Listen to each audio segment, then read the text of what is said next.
أعوذ بالله من الشيطان الرجيم. بسم الله الرحمن الرحيم. الحمد لله رب العالمين الرحمن الرحيم مالك يوم الدين إياك نعبد وإياك نستعين اهدنا الصراط المستقيم صراط الذين أنعمت عليهم غير المغضوب عليهم ولا الضالين.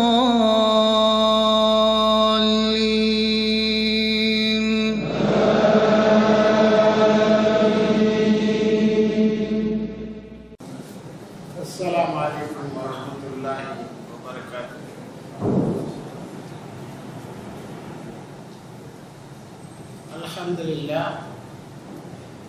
الحمد لله نحمده ونستعينه ونستغفره ونؤمن به ونتوكل عليه ونعوذ بالله من شرور أنفسنا وسيئات أعمالنا من يهده الله فلا مضل له ومن يضلل فلا هادي له وأشهد أن لا إله إلا الله وحده لا شريك له وأشهد أن محمدا عبده ورسوله. وقد قال الله تعالى في كلامه التنزيل: أعوذ بالله من الشيطان الرجيم. يا أيها الناس اعبدوا ربكم الذي خلقكم من نفس واحدة وخلق منها زوجها وبث منهما رجالا كثيرا ونساء واتقوا الله الذي تساءلون به والأرحام إن الله كان عليكم رقيبا. يا أيها الذين آمنوا اتقوا الله وقولوا قولا سديدا يصلح لكم أعمالكم ويغفر لكم ذنوبكم ومن يطع الله ورسوله فقد فاز فوزا عظيما. அளவற்ற அருளாளனும் நிகரற்ற பெயரக்கூடியனுமாகிய எல்லாம் வல்ல அல்லாஹ் ஜல்ல ஷானஹு வ தஆலாவின் நல்லடியார்களே, அருமை சகோதர சகோதரிகளே,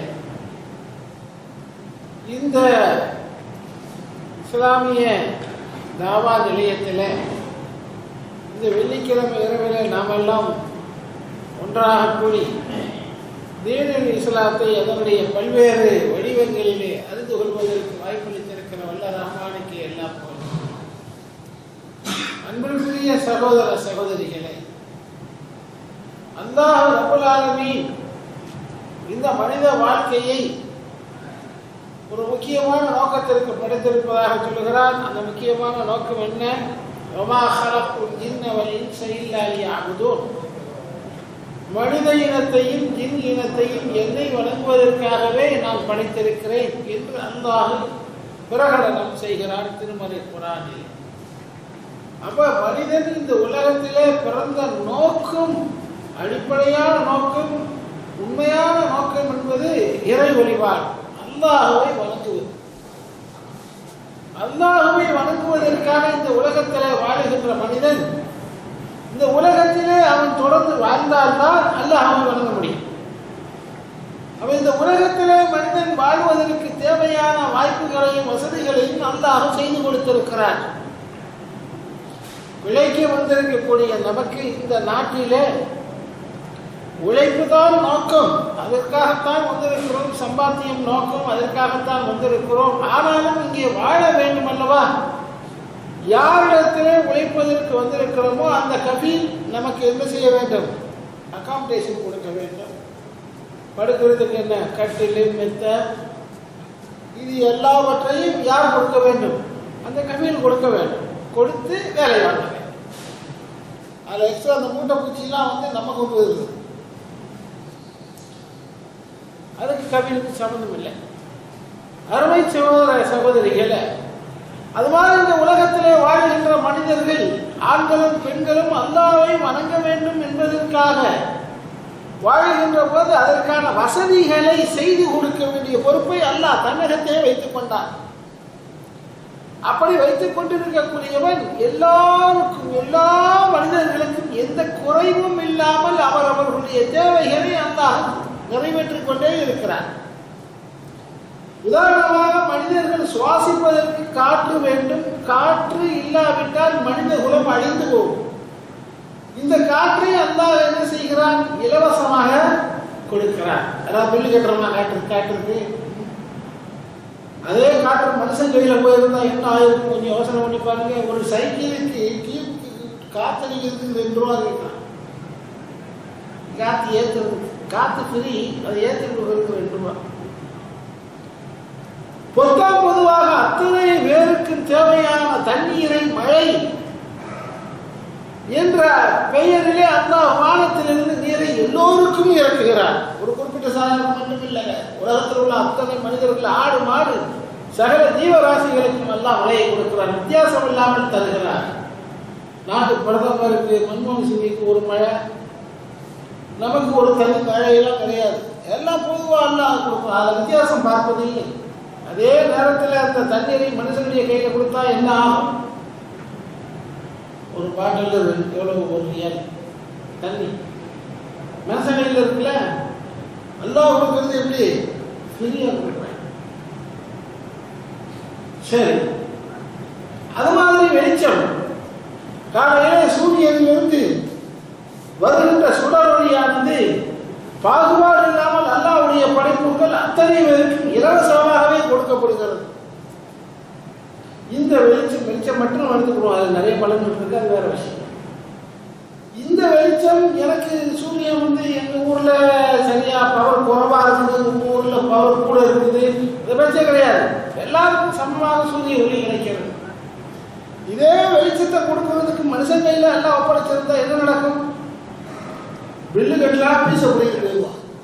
இப்போலாம் தமிழ்நாட்டில் பீச பிடிக்க வந்தா வீட்டுக்காரங்க கல்வி கொடுத்துருவாங்க. இது இருந்தாலும் ஒண்ணுங்க, இல்லாட்டாலும் ஒண்ணுங்க. அப்ப மனிதனுடைய கையிலே வருகிற போது அது கமர்சியல், அதாவது பிசினஸாக மாறிவிடுகிறது. அல்லாஹ் தன்னுடைய அடியார்களுக்கு தன்னுடைய பேரன்பை வெளிக்காட்டும் விதமாக எல்லாவற்றையும் இலவசமாகவே தருகிறார்.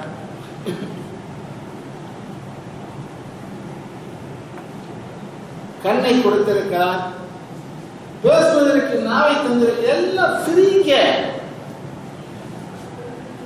யாராவது கர்ப்பத்தில் இருக்கிற போது அப்பா அம்மா இந்த மாதிரி மானுக்கு கையில் இப்படி இருக்கணும், கால் இப்படி இருக்கணும், மூக்கு இப்படி இருக்கணும் கோரிக்கை மணி அட்டை கொடுத்தாங்களா? இல்லை. அப்புறம் ஆயிரத்தின் மாற்றணும் ஆயிரத்தின் தகவலும் காலிக்கும் அல்லாஹ் சொல்லி காட்டுறான் சூரத்தில் வாக்கையா. நீங்கள் என்ன செய்கிறீர்கள்? கொஞ்சம் விந்து துளியை மாத்திரம் சிந்தி விடுகிறீர்கள், அவ்வளவுதான் நீங்க செய்கிறது. வயிற்றுக்குள்ளே ஒரு மனித படைப்பாக படைப்பது நீங்களா நானா? அப்படி கேட்கிறாங்க. நான் செய்கிறேன்னா நீங்கள் செய்கிறீர்களா? நான் செய்கிறேன் என்று உரிமை கொண்டாடுகிறார். அவன் இவ்வளவு வசதிகளையும் அல்லாஹ் செய்து வந்து அவன் நம்மிடத்தில் எதிர்நோக்குவது என்ன? ஒரே ஒரு விஷயம் தான், என்னை வணங்குங்கள். அப்ப அதை கூட மனுஷன் செய்யலன்னு சொன்னா, எல்லா வசதிகளையும் அனுபவிச்சுக்கிட்டு, ஏசி அனுபவிச்சுக்கிட்டு, சம்பளத்தை வாங்கிக்கிட்டு, எல்லாம் செய்துட்டு கவிதை வேலைக்கு மட்டும் நம்ம போகாம இருந்துச்சுன்னா விடுவானாம? எவனாவது ஒத்துக்கொள்வானா? ஆனால் மனித சமூகம் நாம என்ன செய்கிறோம்? கவியில் மாதிரி உடனடியாக அல்ல ஆக்ஷன் எடுக்கிறது இல்லை. அதனால நம்ம என்ன செய்யறோம்? அல்லாஹ் தருகின்ற எல்லா வசதிகளையும் வாய்ப்புகளையும் அனுபவித்துக் கொண்டிருக்கிறோம். அவன் தந்த கையாலே உழைத்து பணத்தை எண்ணி எண்ணி பார்க்கிறோம். அவை நகைகளாக, ஆரங்களாக, மணிமாலைகளாக தன்னுடைய மனைவியின் கழுத்திலே மின்னுவதை பார்த்து ரசிக்கிறோம். இவ்வளவு வசதிகளையும் அவன் தந்த கையால் உழைக்கிறோம், அவன் தந்த கால்களால் நடந்து வேலை செய்கிறோம். அவன் நமக்கு தந்திருக்கக்கூடிய ஆற்றலை பயன்படுத்தி எல்லாம் செய்யணும். இது எல்லாத்துக்கும் மூல காரணமாக இருக்கிறானே, அவனை வழங்குவதற்கு காலையில பஜ்ர் தொழுகைக்கு எந்திரிக்கிறதுக்கு நம்ம முடியல. தான் நம்முடைய நிலை பலவீனம். அருமை சகோதரர்களே, உங்களுடைய கவனத்தில் இது ஒரு பக்கத்தில் வைத்துக் கொள்ளுங்கள். மனித வாழ்க்கையிலே அல்லாஹ் ரப்பல் ஆலமீன் எல்லோருக்கும் சமமான வாழ்க்கையை கொடுத்து விடுவதில்லை. வழக்கது ஃபதல்னா பாதக்கும் அலா பாத், சிலரை விட சிலரை அல்லாஹ் மேம்படுத்தி வைத்திருக்கிறார். பல விஷயங்கள்ல மேம்படுத்தி வச்சிருப்பான், சில விஷயங்கள்ல இவர் சிறப்பா இருப்பாரு, அதெல்லாம் நடைமுறை. ஆனால் அல்லாஹ் ரப்பல் ஆலமீன் எல்லோருக்கும் கொடுத்திருக்கக்கூடிய ஒரு விஷயம் என்னவென்றால் அவனுடைய இதயம். இந்த இதயம் இருக்கிறதே, இந்த இதயம் தான் மனித வாழ்வை தீர்மானிக்கிறது. அல்லாஹ் இந்த மனிதனுக்கு ஒரு யோசனையை சொல்லுகிறான். மனிதனே, நீ யாருடைய படைப்பு தெரியுமா? அல்லாஹ்வாகிய என்னுடைய படைப்பு. நீ சாதாரண படைப்பு அல்ல, மலாயிகத்துமார்களையே உனக்கு நான் சஜிதா செய்ய சொல்லி இருக்கிறேன். இந்த உலகத்தில் இருக்கக்கூடிய வானம், பூமி, மலைகள், உடுக்கைகள், வானங்கள், நட்சத்திரங்கள், நீர், ஆகாயம், கடல், மலை எல்லாமே உனக்கு. அத்தனையும் கட்டி ஆள பிறந்தவன் நீ. இந்த உலக ஆட்சி உன் கையிலே தான் இருக்கிறது. ஆகவே மனிதா, நீ ஒன்றும் வெறுங்கையாக இருப்பதில்லை. உண்பதற்கான வாயோடு மட்டும் பிறப்பதில்லை, அதற்கு உழைப்பதற்கு 2 கையோடும் சேர்த்துத்தான் நான் உன்னை படைத்திருக்கிறேன். அல்லாஹ் மனிதனுக்கு இவ்வளவு வசதிகளையும் தந்து இன்னொன்றையும் அழுத்தமாக சொல்கிறார். எந்த நேரத்திலையும் மனிதா, நீ உனக்கு வருகின்ற சோதனைகளை கண்டு கலங்கி விடாதே, தைரியமாக இந்த உலகத்தை வாழ்ந்தே தீர வேண்டும். வாழ்றது தானே உலகத்துல பிறந்திருக்கிறோம், சாவதுக்கு பிறக்கல. வாழ்ந்தே தீர வேண்டும். வரிசையாக உனக்கு சோதனைகள் வரலாம், சோதனைகளை நீ துவண்டு போய்விடக்கூடாது. உன்னால் அதிகபட்சம் அல்லாஹ் உயிரை வாங்குவதற்கு ஒரு நாளை நிர்ணயித்திருப்பானே, அந்த நாள் வருகின்ற வரையிலும் நீ தொடர்ந்து இந்த உலகத்திலே வாழ்ந்தாக வேண்டும். கஷ்டங்கள் வந்தால் நீ சோர்ந்து படுத்து விடக்கூடாது. அந்த கஷ்டங்களை என்ன செய்ய வேண்டும்? எதிர்கொண்டு போராடி சமாளித்து வென்று சாதனை நிகழ்த்த வேண்டும். இஸ்லாம் அப்படிதான் சொல்லுது. சாமியார், சன்னியாசி, பண்டாரம், பரதேசி இவங்கெல்லாம் காடுகளில் சுற்றி திரிவாங்க. இவெல்லாம் எதுக்கு? ஒரு எஸ்கேபிசம் உலகத்துல இருந்து. ஏன்னா மலையில போய் இருந்தியா அப்படின்னு கேட்டா, இப்போலாம் நம்ம சாமியார் யாரும் மலையில இருக்கிறது, ஏசி ரூம்லேயே தானே இருக்கிறோம். அவன் மலைக்கு என்ன போனா, இந்த ஏசி அந்த காலத்துல மலையில தானே இருந்துச்சு, அதுதான் நம்ம போனோம். உல்லாச வாழ்க்கை. பெரியவர்கள் என்ன சொன்னார்கள் சொல்லி வச்சிருக்காங்க. குடும்பத்துல பிரச்சனை வந்தால் என்ன செய்யணுமா? ஒரு மனைவியால் அவள் தன்னுடைய பர்த்தாவுக்கேற்ற பதிவிரதை உண்டானால் எக்காலம் கூடி வாழலாம். கணவனுக்கு தோதான ஒரு மனைவி அமைஞ்சா இந்த காலத்திலையும் சேர்த்து வாழ முடியுமா? சற்றே ஏறுமாறாக நடப்பாளையாயின். கொண்டாடிக்காரி புருஷனை கொஞ்சம் மதிக்காம சற்றே, ரொம்ப ஜாஸ்தி எல்லாம் இல்லை, கூறி கட்ட எது கட்ட எல்லாம் கிடையாது, வெறும் வாய்ப்பு மிரட்டல். சற்றே ஏறுமாறாக இருப்பாளையாயின் கூறாமல் சந்நியாசம் கொள். இது ஒரு வெண்பா. என்ன சொல்றோம்? சொல்லாமையே ஓடி போயிரு, சன்னியாசம் வாங்கியது, சாமியாரா போயிரு அப்படின்னு சொல்லி வச்சிருந்தா இதை குடும்பத்துல என்ன செய்யலாம்? குடும்பத்துல பிரச்சனை வந்தா எது ஒன்று சமாளிக்க மாட்டான், சாமியாரா போயிடலாம், போயிடும். மனித வாழ்க்கையிலே சோதனைகள் வருகிற போது மனம் உடைந்து விடக்கூடாது. ஒரு முஸ்லிம் எப்படி இருக்க வேண்டும்? குர்ஆன்ல அல்லாஹ் சொல்லி காட்டுறான், மனிதனை நான் எப்படி மனிதனை அவசரக்காரனாகத்தான் படைக்கப்பட்டிருக்கிறான். மனிதன் அவசரக்காரனாக படைக்கப்பட்டிருக்க. எல்லாத்திலும் அவசரம் மனுஷன். மனிதனுக்கு எல்லாவற்றிலும் அவசரம் இருக்கு.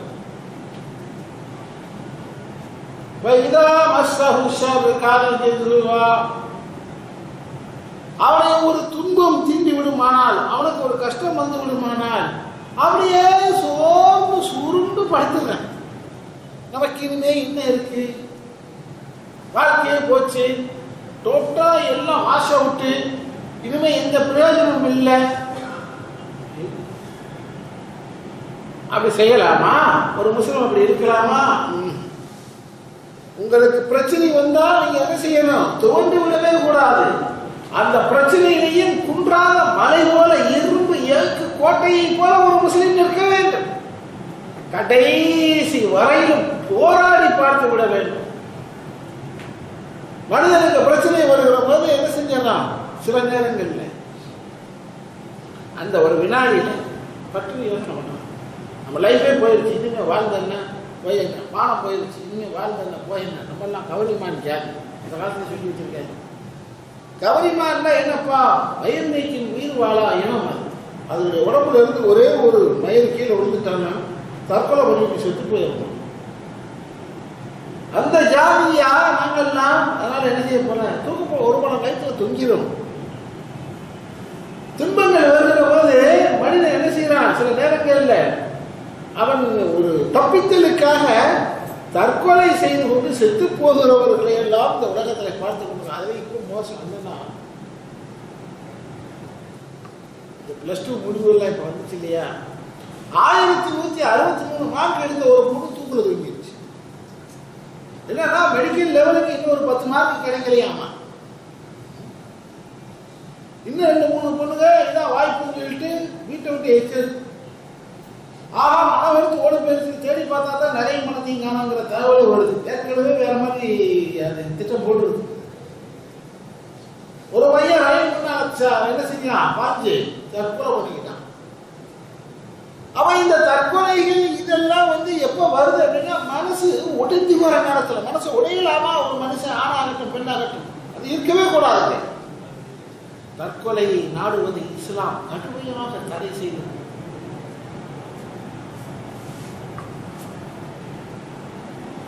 குர்ஆன் அல்லாஹ் சொல்றான், வலா தக்துலு அன்ஃபுஸக்கும், உங்களை நீங்களே கொலை செய்து கொள்ளாதீர்கள். செய்யக்கூடாது. மன் கதல முஃமினன் முத்தஅம்மிதன் ஃபஜஸாஉஹு ஜஹன்னம் خالدين فيها. யார் ஒரு மூமினை கொலை செய்கிறானோ அவன் நிரந்தரமான நரகம். நிரந்தரமான நரகம்னா தெரியுமில்ல, எந்த காலத்திலும் சொர்க்கத்தின் வாடையே கிடையாது. ஒரு 3 வகையினருக்கு இஸ்லாம் நிரந்தரமான நரகம்னு சொல்லுது. அதுல ஒரு வகையினர் யாராவது சொல்லுங்க பார்ப்போம்.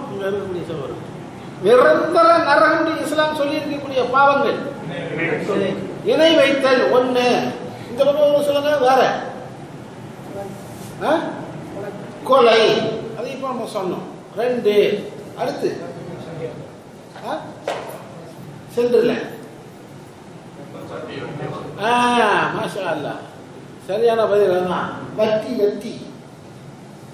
வட்டி வாங்குவது நிரந்தர நரகம். அப்புறம் நீங்க நினைக்கலாம் கொலை செஞ்சா தானே, தற்கொலை செஞ்சாலும் நிரந்தர நரகம் தான். ஏன் அப்படின்னு கேட்டா, ஒரு மூமின் தன்னை தற்கொலை செய்து கொள்கிற போது அவன் எந்த உயிரை கொள்ளுகிறான்? ஒரு மூமியினுடைய உயிரை கொள்றான் இல்ல, அவனுடைய உயிரே கொன்றான். ஒரு மூமியினுடைய உயிரை கொன்றான் இல்ல. அப்ப ஒரு மூமினை கொலை செய்கிற காரணத்தால் அவனுக்கு என்னது, நிரந்தரமான நரகம். அப்ப என்ன செய்யறது, மனிதனுக்கு கஷ்டம் வருகிற போது நான் சொல்லுவேன், உதாரணங்கள்லாம் சொல்லுவேன். ஏன் இந்த மாணவ சமுதாயம் இந்த விபரீதமான முடிவு கொள்றாங்க? அவங்களுக்கு இஸ்லாம் பற்றியான சரியான ஞானம் இல்லை, அதை பற்றியான சரியான விளக்கம் இல்லை. பள்ளிக்கூடத்திலையும் எது செய்வதில்லை, ஒழுங்கா சொல்லிக் கொடுக்கறது இல்லை. அருமை சகோதர சகோதரிகளை, எத்தனையோ பேர் குடும்ப தகராறிலே மனைவியோடு கோவிச்சுட்டு என்ன செஞ்சிடறான், விஷத்தை குடிச்சிடறான். எத்தனையோ பெண்கள் புருஷனோடு ஏற்படுகிற கோபத்தில் என்ன செய்யறாங்க, பெட்ரோல் ஊற்றிக்கிட்டு எரிஞ்சு போகிறார்கள். இவர்களுக்கு எல்லாம் மறுமையில் என்னது, பயங்கரமான தண்டனை. இந்த சிந்தனை ஏன் வருகிறது? வரலாற்று ரீதியாக, புராண ரீதியாக, சமூக ரீதியாக நம்முடைய மக்கள் மத்தியிலே இப்படி ஒரு செய்தி பரப்பப்பட்டிருக்கிறது. என்ன பரப்பப்பட்டிருக்கிறது? தீக்குளிப்பது பெரிய தியாகம், தற்கொலை செய்து கொள்வது தியாகம் என்று சொல்லப்பட்டிருக்கிறது. அதனால இப்ப சமீபத்தில் ஒரு அரசியல் தலைவர் கைது பண்ணி ஜெயில வச்சாங்க தமிழ்நாட்டில். ஒருத்தர் தீக்குளிச்சு செத்து போனான். உண்மையிலே தீக்குளிக்கிற மாதிரி இருந்தா யாரும் குளிச்சிருக்கானே, அவன் மகன் குளிச்சிருக்கணும். சம்பந்தமே இல்லாத எவ்வளவு ஒருத்தன் ஏன் தீக்குளிக்கிறான்? ஏனெனில் அவன் குடும்பத்துக்கு நிதி கொடுப்பார்கள், அது சரிங்கிறது கற்பிக்கப்பட்டிருக்கிறது. இலங்கையிலே விடுதலை புலிகள் திலீபன் என்ற ஒரு 21 வயசு பையனை கொண்டுட்டு வந்து பொது மேடையில் உட்கார வச்சு சாகுபாரி தொடர்புன்னு அவன் இருந்தான். உலக நாட்டு பத்திரிகை, டிவி, CNN, BBC இது எல்லாமே அவனை அப்படியே கவர் பண்ணிட்டே இருந்தாங்க. மேடையில் அப்படியே கடந்து கடைசி வரையிலும் அவன் என்ன செஞ்சான், பட்டினியாகவே கடந்து பல லட்சம் பல்லாயிரக்கணக்கான பல லட்சம் மக்கள் பார்த்து கொண்டிருக்க அந்த வேலையிலேயே உயிர் விட்டார் திலீபன் என்ற அந்த பையன். அருமை சகோதர சகோதரிகளே, சீனா திபேத்தை ஆக்கிரமித்த நேரத்திலே அந்த திபேத்திலே வாழ்ந்த புத்த பிட்சுகள் வரிசையா ஒரு 8 பேர் உட்கார்ந்து பெட்ரோலை ஊத்தி எரிகிற காட்சி இன்றைக்கும் ஆவணப்படமாக இருக்கிறது. அதெல்லாம் தியாகம் என்று கற்பிக்கப்பட்டிருக்கிறது.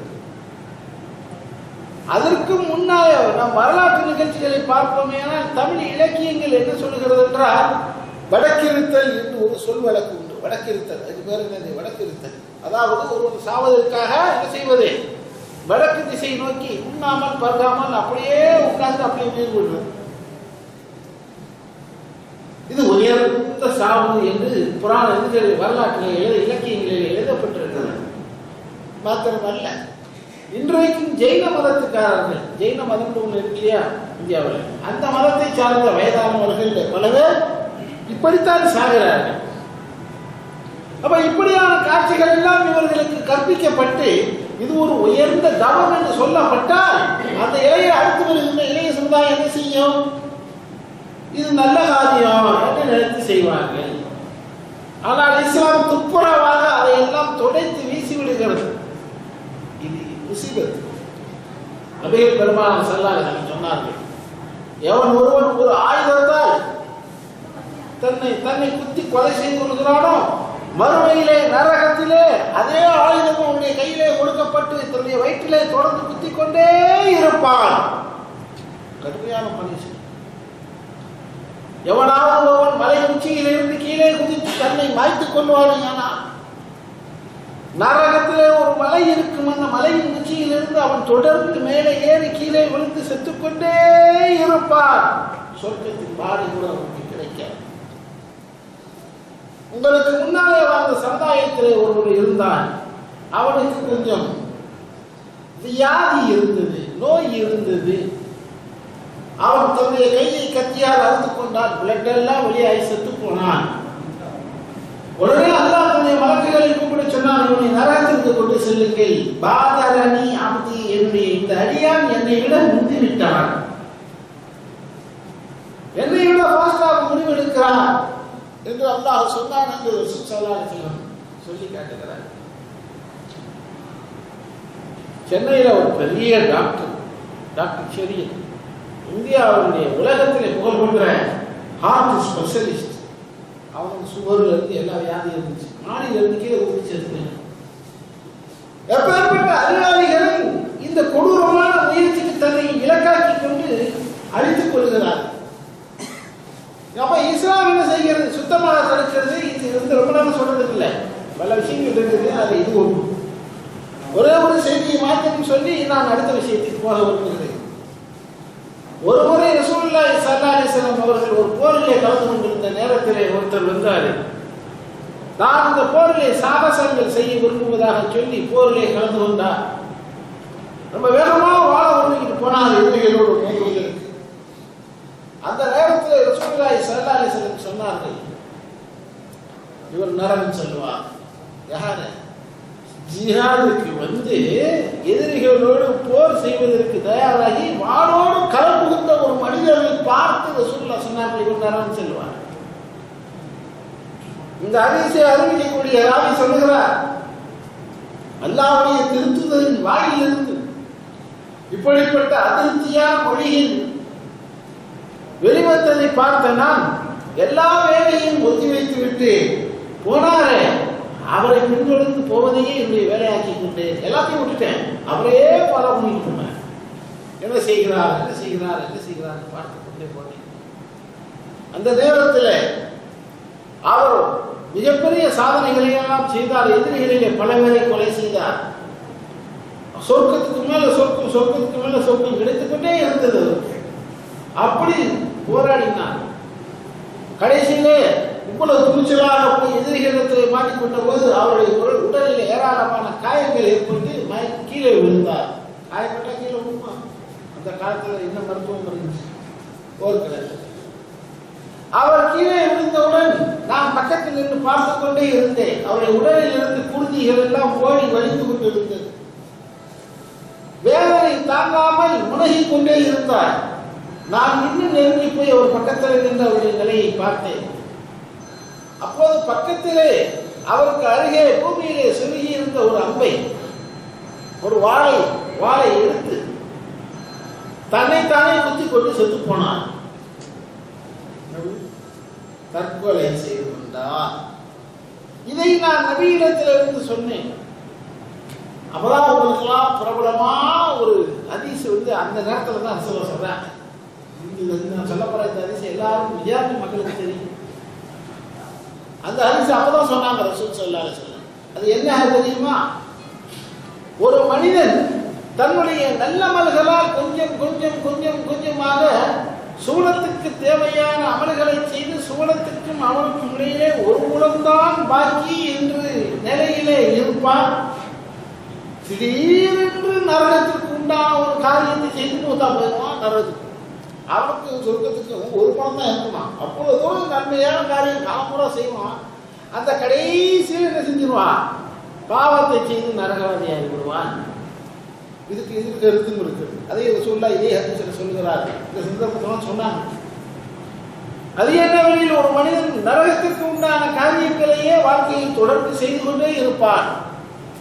அவன் தொடர்ந்து செய்து செய்து அவனுக்கும் நரகத்துக்கும் இடையிலே ஒரு முறைதான் இடைவெளி என்ற நிலையிலே திடீரென்று சொர்க்கத்திற்கு உண்டான காரியத்தை செய்து சொர்க்கம் சென்று விடுவார் என்று சொன்னார். அருமையான சகோதரர்களே, துன்பம் வருகிற போதும் துன்பம் பல விதத்தில் வரும். நான் இப்ப சொல்றது உடல் ரீதியாக வரக்கூடியது, மன ரீதியாக வரக்கூடியது, குடும்ப ரீதியாக வரக்கூடியது, வியாதியாக வரக்கூடியது, பல விஷயங்கள். அல்லாஹ்வுடைய திருத்தூதர் உஹது போரிலே கலந்து கொண்ட போது ஒரு சந்தர்ப்பத்திலே முஸ்லிம்களுக்கு பெருத்த அடி விழுந்தது, சிதறி ஓடினார்கள். அப்போது தல்ஹா ரலியல்லாஹு தஆலா அன்ஹு என்ற நபித்தோழர் ரசூலுல்லாஹ்வுக்கு கேடயமாக வந்து நின்றார்.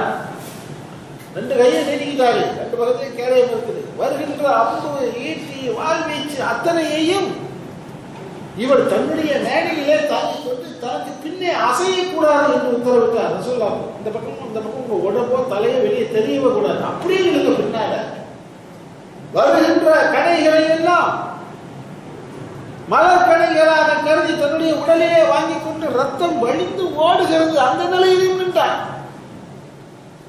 கடைசியில ஒரு சந்தர்ப்பத்தில் முஸ்லிம்கள் எல்லாம் திரண்டு ரசூலுல்லாஹ்வை தேடி வந்து விட்டார்கள். ரசூலுல்லாஹ்வுக்கு பாதுகாப்பு கிடைத்து விட்டது. அந்த நேரத்தில் மயங்கி கீழே சரிகிறார். யாரு? தல்ஹா ரலியல்லாஹு தஆலா. அப்ப ரசூலுல்லாஹ் சொன்னாங்க, என்ன பார்க்கறது இருக்கட்டும், எனக்கு இந்த வாயில கொமட்டில தான் ரத்தம் வருது, கீழே கிடக்கிற தல்ஹாவை பாருங்கள். போனா அவர் லேசா உயிர் பூசலாடி கொண்டிருக்கிறது. அந்த நேரத்தில் ரசூலுல்லாஹ் சொன்னார்கள், குறிப்பிட்டு சொன்னார்கள், உத்தரவிட்டார்கள், அவர் உடலிலே எத்தனை காயங்கள் இருக்கிறது எண்ணி நேரத்தை பாருங்க. அந்த நேரத்தில் உட்காந்து காயத்தை இருக்கிற நேரமா காயத்தை எண்ணி பாருங்கள் என்று சொன்னார்கள். நமக்கு தெரிய சொல்றதுக்காக 2-3 சஹாபா உட்கார்ந்து வலது பக்கத்தை நான் என்றேன், இடது பக்கத்தை நீ என்று சொல்லிட்டு உட்கார்ந்து எண்ணி ரசூலுல்லாஹ் சொன்னார்கள், எண்ணி பார்த்தோம் அல்லாஹ்வின் திருத்தூதரே 70க்கும் மேற்பட்ட காயங்கள் அவருடைய உடலிலே இருந்தது. சுப்ஹானல்லாஹ். நம்ம உடம்புல ஒரே ஒரு சின்ன கீரல் முடிச்சுன்னா பெரிய கட்டு போட்டுட்டு வர்ற ஆஸ்பத்திரி, இவ்வளோ பெரிய கட்டு. எத்தனை வரலாம் படி முடிச்சு? ஒரே ஒரு வரல தாங்க. எந்த இடத்துல போய் இன்னைக்கிறத எடுத்து பார்த்தா எங்கடா காணா இல்ல, அது மருந்து ஓட்டத்தை மறந்துருச்சு கொண்டிருக்குது. நம்ம உடம்புல ஒரே ஒரு சின்ன கீரை விழுந்தா நம்மளால தாங்க முடியல. ஆனால் 70க்கும் மேற்பட்ட முரட்டு ஆயுதங்களால் ஏற்படுத்தப்பட்ட அந்த காயங்களை ஒரு மனிதர் தாங்கி உயிரோடு இருந்தார். அதற்கு பிறகு அவர் பல போர்களிலே கலந்து கொண்டார். அல்லாஹ்வுடைய திருத்தூதர் அவரை என்ன செய்யறாங்க, தூக்கி போய் சிகிச்சை அளித்தார்கள். அவர் சுகம் அடைந்தார். அப்போ உடல் ரீதியாக ஒரு மனிதன் எத்தனை விதத்தில் பாதிக்கப்படலாம். அந்த நேரத்தில் எல்லாம் என்ன செய்து விடக்கூடாது, மனம் தளர்ந்து விடக்கூடாது. தைரியமாக நின்று மன திடத்தோடு நின்று அந்த துன்பங்களை தாக்கி அதிலிருந்து வெளியே வருவதற்கு தான் ஒரு முஸ்லிம் முயற்சிக்க வேண்டும். பாதையில் விட்டுட்டு போறது, பாதையில் செத்து போறது, பிடிக்கலைங்கிறது, தப்பிச்சு போயிடலாம், எனக்கு ஒரு சாவு வர மாட்டேங்குது அப்படின்னு சொல்றது, இதெல்லாம் என்ன எஸ்கேபிசம், தப்பித்த அகழ்த்தம் என்று கேள்விப்பட்டிருப்பீர்கள். அந்த அகழ்த்தத்திலே சாதனும்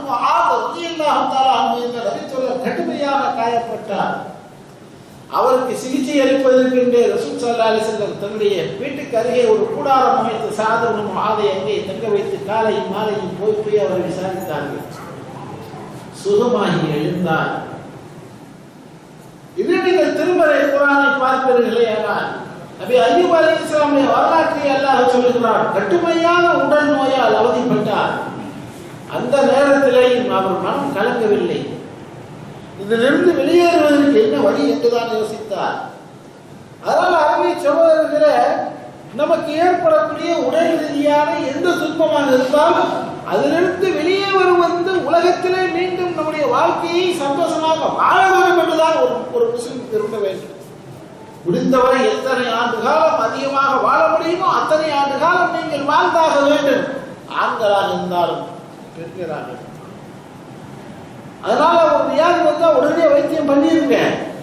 இனிமே போய் என்னத்தை வைத்தியம் பண்ணி இனிமே என்னத்தை செய்யறது, யார் முடிஞ்சு போறது யார் என்று சோர்வடைந்துள்ளார். அருமை சகோதரர்களே, அல்லாஹ்வுடைய திருத்தூதர் ஸல்லல்லாஹு அலைஹி வஸல்லம் சொன்னார்கள், خيرُ النَّاسِ مَنْ طَالَ عُمُرُهُ وَحَسُنَ عَمَلُهُ. மனிதர்களிலே சிறந்தவர் யார் தெரியுமா? மன் தால உம்ருஹு, அவருடைய ஆயுள் எப்படி இருக்கும்? நீண்ட காலம் வாழ்ந்திருப்பான். 80 வயசு, 85 வயசு, 90 வயசு, 95 வயசு, அவ்வளவு காலம் வாழ்ந்திருப்பான். நீண்ட கால வாழ்க்கை அப்படின்னு சொன்னா என்ன அர்த்தம்? நீண்ட காலம் வாழ்வதற்கான முயற்சிகளிலேயும் நாம் ஈடுபட வேண்டும். நேரத்துக்கு சாப்பிடுறது, உடலை பேணுறது, சின்ன வியாதி இருந்தா உடனடியாக வைத்தியம் செய்வது, இப்படி இருக்கணும். பொறுப்பில்லாமல் இருக்கக்கூடாது. அப்ப நீண்ட காலம் வாழ்ந்து அமலுக்கும் அவனுடைய செயலும் நல்லதாக இருக்குமானால் அவன்தான் ஹைருன் நாஸ், மனிதர்களிலே மிக சிறந்தவன் என்று சொன்னார் ரசூலுல்லாஹ். அதே ஹதீஸுடைய அடுத்த வரியிலே சொல்லுகிறார்கள், வஷர்ருன் நாஸ், மனிதர்களிலே மிக கெட்டவன் யார் தெரியுமா? மன் தால உம்ருஹு, அவனுடைய ஆயுள் மிக நீளமானதாக இருக்கும். அவனுடைய செயல் கெட்டதாக இருக்கும். இந்த காலம் வாழலாம், 90 வயசு 100 வயசு வாழலாம், ஆனா செயல் என்ன இல்லை, சரியில்லை என்றால் மனிதர்களிலே இவன் தான் மகா கெட்டவன் என்று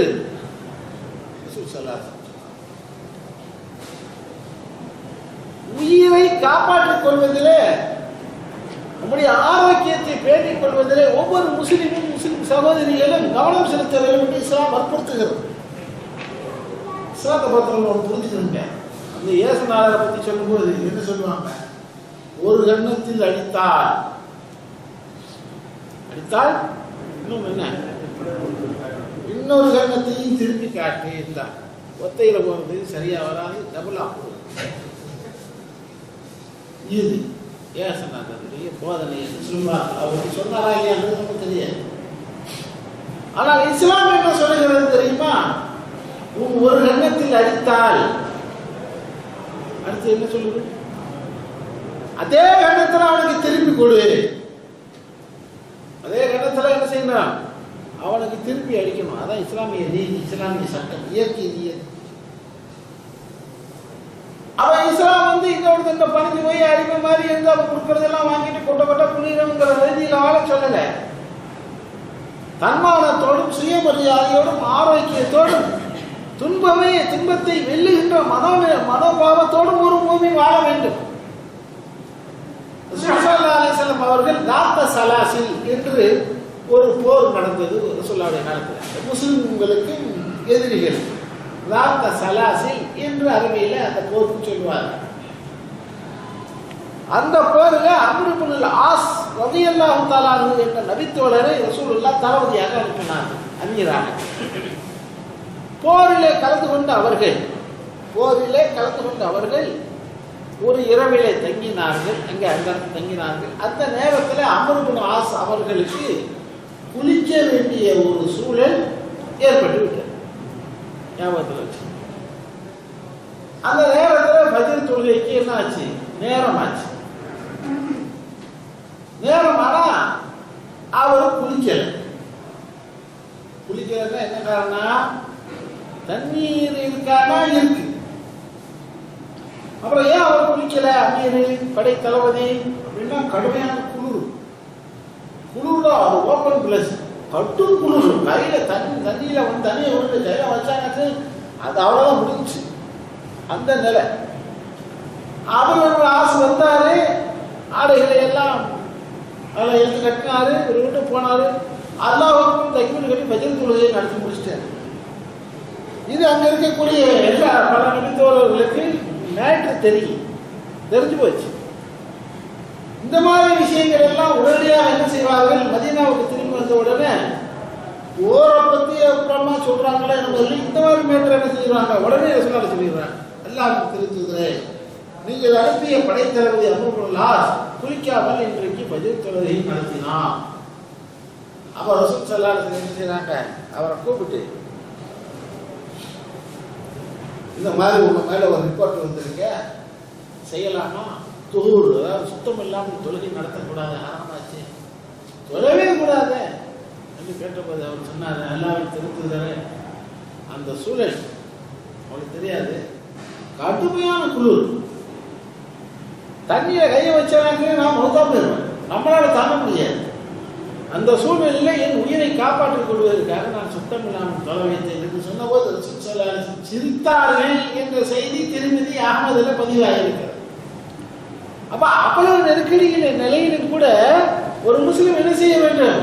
தன்னை பேணி பாதுகாத்து தன்னுடைய லைஃபை காப்பாற்றிக் கொள்ள வேண்டும். எந்த நேரத்திலையும் சாவில் இருந்து தப்பிப்பதற்கும் கொடுமைகளிலிருந்து தப்பிப்பதற்கும் அவன் முயற்சிக்க வேண்டும். அபூ உபைதா ரலியல்லாஹு தஆலா அன்ஹு சொல்லுவார், ஒரு முறை ரசூல் ஸல்லல்லாஹு அலைஹி வஸல்லம் அவர்கள் எங்களுக்கு என்ன செய்தார்கள்? புறப்படுங்கள் என்று உத்தரவிட்டார்கள். உடனே கிளம்பிட்டோம். எங்க போர் ஜாமா எடுக்கல, செக் எடுக்கல, அது எடுக்கல, இது எடுக்கல, ஒன்னும் எடுக்கல, டப்புன்னு கிளம்பிட்டோம். நம்ம எல்லாம் கிளம்ப முடியுமா? சுபஹானல்லாஹ், மகாம் எல்லாம் ஃபேமிலி 2 நாளைக்கு முதல்ல இருந்து ஆரம்பிச்சிட்டா. அவனுக்கு வீடுகள்ல பனியாண்டு விடுறது என்ன, குழந்தை வைக்கிறது என்ன, சேட்டாச்சோறு என்ன, அது என்ன, இது என்ன, பார்த்தா ஊருக்கு போற மாதிரி சைட்ல பெரும் சாப்பாட்டு ஐட்டமா ஏத்துறாங்க. ஒரு மக்காவுக்கு போறது, உலகம் பஸ்ல போறது, அவ்வளவு சாமான்களை ஏத்தினாதான் நம்ம என்ன செய்ய முடியுதுங்க? போய்கிட்டு இருக்க போகும்போதும் சாப்பிடணும், கீழே இறக்கணும் உடனேயும் சாப்பிடணும். தவாஃப் தெம்பா செய்யறதுக்கு ஒரு ரவுண்டு அடிச்சுட்டு அதுக்கப்புறம் திரும்ப தவாஃப் செஞ்ச உடனே ஏற்பட்ட களைப்பை பார்க்கறதுக்கு மறுபடியும் ஒரு ரவுண்டு, இப்படி எல்லாம் நம்ம பண்றோம். அபூ உபைதாவுடைய தலைமையில ஒரு படை உடனடியாக கிளம்பியது. கிளம்பின உடனே அவங்கள்ட்ட கொஞ்சம் பேரிச்சம்பழம் தான் இருந்துச்சு. அது பாதுகாப்பு போனதுக்கு பிறகு அபூ உபைதா கேட்கிறார், இந்த சாப்பாடு என்னப்பா இருக்கு? வீட்டுக்கே போகலையே, யார்கிட்டயே பேரிச்சம்பழம் கொஞ்சம் இருந்த மாதிரி இருந்துச்சு, கொண்டாப்பா. அப்பதான் துண்டுல முடிஞ்சு வச்சிருக்காரு. ஆளுக்கு ஒரு பழத்தும் நீங்க சரி பட்டினியா கிடந்தா போய் எதுக்கு உல்லாசப்பட போர் வேற செய்யணும். சரி ஆளுக்கு ஒரு பழத்தை கொடு, அடுத்த வேலை சாப்பாட்டாய வந்துச்சு. இன்னொரு ஆளுக்கு ஒரு பழத்தை கொடு, அடுத்த வேலை சாப்பாட்டாய வந்துச்சு. இன்னொன்னு இன்னைக்கு வெறும் துண்டுதான் இருக்கு, முடிஞ்சிச்சு. உடனே அம்மாவே தான் சொன்னார், சரி நம்முடைய படையை நீ வடக்கு நோக்கி திருப்புங்கள். ஏன்? சொன்னதை செய்யுங்க. வடக்கு நோக்கி திருப்பி, வடக்கு என்ன இருக்கு? கடல் இருக்கு. அப்பதான் அம்மாவே சொன்னாரு, முதல்ல நம்ம உசுரை காப்பாத்திக்கணும், அதுக்கப்புறம் எதிரிப்பா. போனாரு, ஒரு பெரிய மீன் கிடைச்சு 300 சொச்சம் பேரு அந்த படையில இருந்தாங்க. மீன்டா பெரிய மீன். அவர் அம்மாவே சொல்றாரு, அந்த மீனுடைய கண்ணுக்குள்ளி இருக்குல்ல, மீனுக்கு கண்ணு இருக்குல்ல, அந்த கண்ணு ஓட்டைக்குள்ளர ஒரு குதிரை வீரன் குதிரையில ஏறி உள்ள போயிட்டு வெளியே வந்துடலாம். அவ்வளவு பெரிய கண்ணுன்னா எவ்வளோ பெரிய மீன் பார்த்துக்கணும். அது என்ன ஹதீஸ்ல ஆம்பருக்கு வரும், அது என்ன மீனை தெரியாது. 18 நாட்கள் அந்த மீனையே உணவாக உண்டார்கள். அதே மாதிரி எல்லாம் முடிச்சு முடிச்சுட்டு 15 வந்தோம்னா முதல் ரிப்போர்ட் அதான் போச்சு. போனோம் முடக்கிற உடத்துல மீன் இருந்துச்சு, சாப்பிட்டு மிச்சத்தை கட்டிக்கிட்டு வேற வந்திருக்காங்க. செய்தியை கேட்டு சிரித்து விட்டு சொன்னார்கள், எனக்கும் அதில் ஒரு பங்கு கருவாடு, எனக்கும் அதில் ஒரு பங்கு தாருங்கள் என்று சொல்ல கேட்டாங்க. விஷயம் என்ன, நீங்க என்ன புரிஞ்சுக்கணுமா இருந்தா, எந்த சூழ்நிலையாக இருந்தாலும் அந்த நேரத்தில் மனிதர்கள் தங்களுடைய உயிரை காப்பாற்றிக் கொள்வதற்கு முக்கியத்துவம் கொடுக்க வேண்டும். நிறைய பேர் சொல்லுவாங்க, இந்த சூஃபிசம் சொல்றாங்கல்ல, சூஃபிகள் அவங்கெல்லாம் வயிறு விழித்திரு, பசித்திரு, தனித்திரு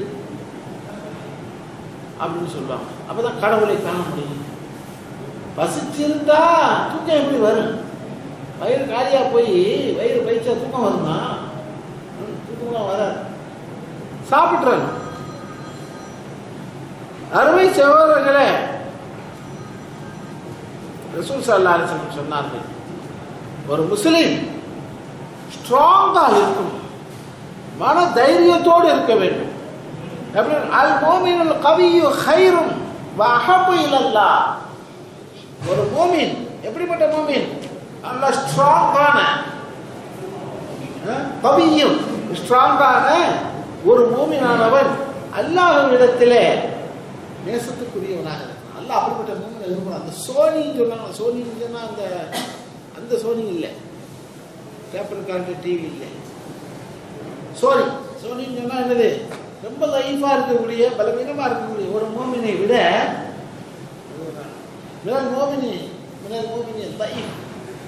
பலவீனமான ஒரு மோமினை விட ஸ்ட்ராங்காக இருக்கக்கூடிய ஒரு மோமின் அல்லாஹ்விடத்தில் சிறந்தவன். அல்லாஹ் அவனை நேசிக்கிறான்.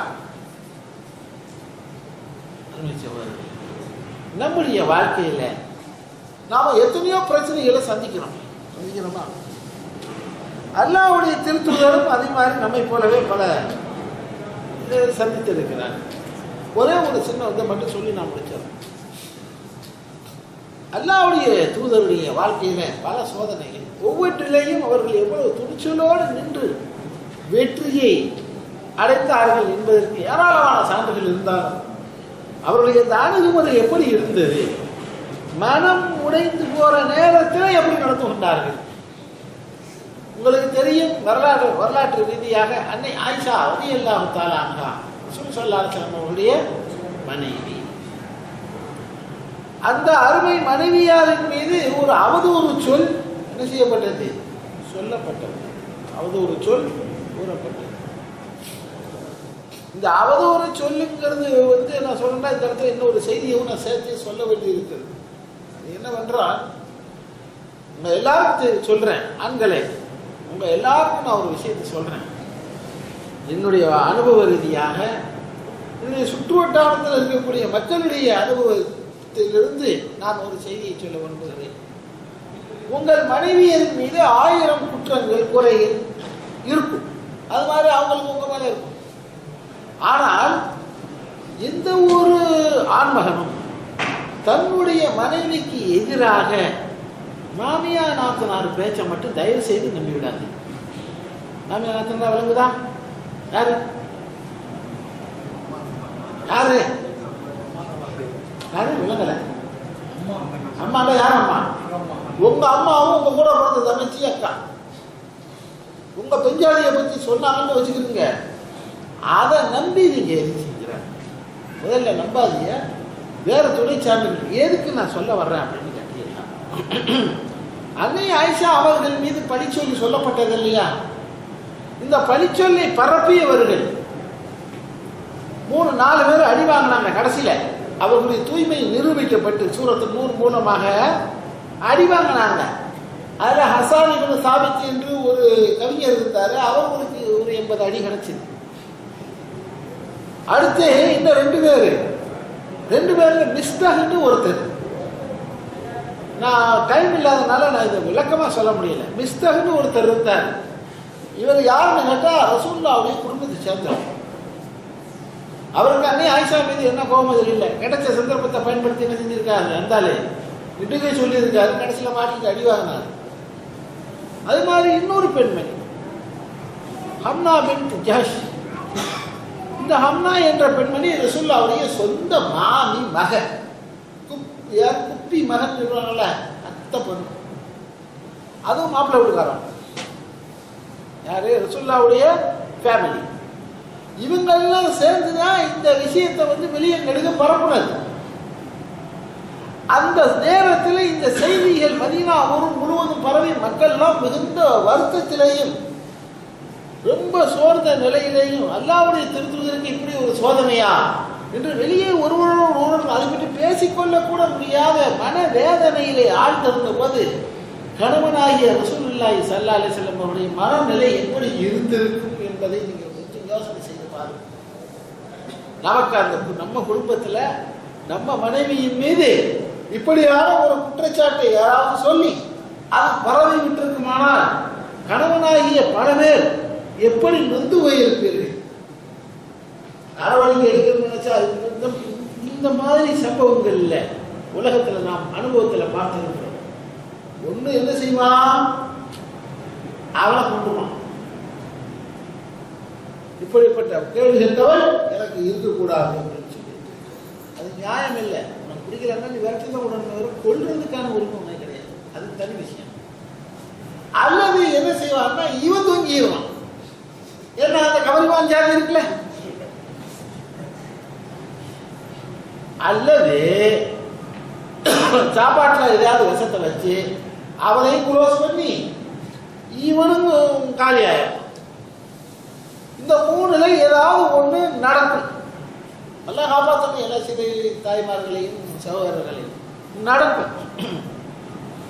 அந்த நேரத்திலேயும் மனம் குலையாமல் தைரியமாக நின்று இதுல போராடி வெற்றி எந்த அளவுக்குன்னா, நேரடியா அல்லாஹ்வின் திருத்தூதர் சொன்னார்கள், ஆயிஷா நீ தவறு செய்திருந்தால் ஒத்துக்கொள்ளு. எப்படி இருக்கணும் தாமா? கணவன் கேட்கிறார், நீ தவறு செய்திருந்தால் ஒத்துக்கொள், அல்லாஹ் மன்னிப்பான். எப்பேற்பட்ட வார்த்தை! அதை தாங்கிக்கிட்டு அந்த அம்மா இருந்தாங்க பாத்தீங்களா? நம்ம வீட்டுக்காரியா இருந்தாலும் சரி, ஆயா சத்தியம் பண்ணிட்டு போடா நீனாச்சு வாழ்க்கையாச்சு தாலியாச்சு மூஞ்சில வீசிட்டு எடுத்துக்கிறேன் மண்ணில் தூத்திட்டு ஓடியே வருவா அம்மா வீட்டு. அந்த நேரத்தில் வீட்டில் இருக்கிறார்கள். பல்வேறு சம்பவங்கள் பெரிய வரலாறு. அந்த அம்மா நின்றார்கள். எதுக்கு எப்படி ஸ்ட்ராங்கா நின்றாங்க தெரியுமா? எதுக்கு நின்றார்கள்? நான் இறுதி வரை போராடி என்னுடைய தூய்மையை நான் நிரூபிப்பேன் என்ற தைரியம் அத்தனை உலகத்தில் உள்ள அத்தனை பெண்களுக்கு முன்மாதிரி. அது மாதிரி அல்லாஹ்வின் திருத்தூதர் அவசரப்பட்டு எந்த நடவடிக்கை எடுக்கவில்லை. நிச்சயம் இதற்கு ஒரு தீர்வு கிடைக்கும் என்று எதிர்பார்த்தார்கள். அல்லாஹ் ரப்பல் ஆலமீன் சூரத்துல் நூர் மூலமாக உண்மையை மக்களுக்கு சொன்னான். இவர்களுடைய பரிசுத்தத்தை அல்லாஹ் மக்களுக்கு எடுத்து இயம்பினான். அதன் பிறகு மதீனாவால் மக்களும் மகிழ்ச்சி அடைந்தார்கள். அல்லாஹ்வுடைய திருத்தூதர் அதைவிட மகிழ்ச்சி அடைந்தார்கள். அன்னை ஆயிஷா அவர்கள் அதைவிட மகிழ்ச்சி அடைந்தார்கள். அபூபக்கர் சித்திகை போன்றவர்கள் வேகமாக சந்தோஷப்பட்டார்கள். உலகம் அந்த மிஸ்தர் செய்தி பரப்பினார். அதனால அபூபக்கர் சித்திகிட்ட தான் சாப்பாடு வாங்கி சாப்பிட்டுருக்காங்க. உண்ட வீட்டுக்கு ரெண்டகம் பண்ணியவர் என்று சொல்லுவார். அருமை சகோதர சகோதரிகளை, அந்த நேரத்தில் கடைசியாக ரசூல் ஸல்லல்லாஹு அலைஹி வஸல்லம் ஆயிஷா அப்படின்னு கூப்பிடுறாங்க. ஆயிஷா சந்தோஷப்படு, அது நீங்க சொல்ல வேண்டியது இல்லைன்னா ஒரு கணவன் ஒரு புருஷன் என்ன மனைவி என்ன உரிமையோட பேசணுமோ அதெல்லாம் விட்டு கொடுக்க மாட்டாங்க.